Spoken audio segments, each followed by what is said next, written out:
ఈరోజు చేపల పులుసు చేస్తానండి. చాలా టేస్టీగా ఉంది. ఈ ప్రాసెస్ చేద్దాం.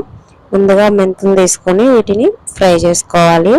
దీంట్లోనే కొంచెం ఆవాలు, జీలకర్ర వేసుకొని వీటిని కూడా దూరగా వేయించుకోవాలి. ఇవి కొంచెం ఫ్రై అయిన తర్వాత ధనియాలు వేసుకోవాలి. ధనియాలు కూడా వేసుకొని వీటిని బాగా వేయించుకోవాలి. వీటన్నింటినీ పౌడర్ చేసుకోవాలి. అవి పొడి అయిన తర్వాత మనం వెల్లుల్లి రెబ్బలు వేసుకొని వాటిని కూడా పొడి చేసుకొని 25 దాకా వెల్లుల్లి రెబ్బలు వేసాను. ఇప్పుడు స్టవ్ మీద వెడల్పుగా ఉన్న కడాయి పెట్టుకొని దాంట్లో ఆయిల్ వేసి హీట్ చేసుకొని దాంట్లోనే పచ్చిమిర్చి, ఉల్లిపాయలు వేసుకొని బాగా ఫ్రై చేసుకోవాలి. ఇలా ఉల్లిపాయలు ఫ్రై అయ్యాక ఇందులో మనం ఒక టమాటాని ప్యూరీ చేసుకొని దాన్ని వేసుకోవాలి. దీన్ని కలుపుకుంటూ ఆ నూనె పైకి తేలే వరకు వేయించుకోవాలి. ఇప్పుడు దీంట్లోనే కరివేపాకు వేసుకొని దాన్ని కలుపుకుంటూ వేయించుకోవాలి. ఇది కరివేపాకు వేసాక 2 మినిట్స్ అలా కలిపితే సరిపోయింది.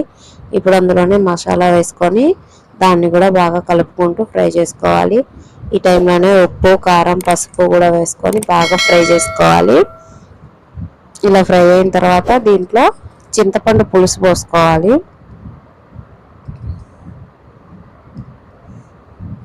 చింతపండు పులుసు పోసిన తర్వాత మనకి గ్రేవీకి సరిపడా వాటర్ కూడా యాడ్ చేసుకోవాలి. ఈ వాటర్ వేసుకున్న బాగా తెరలనివ్వాలి.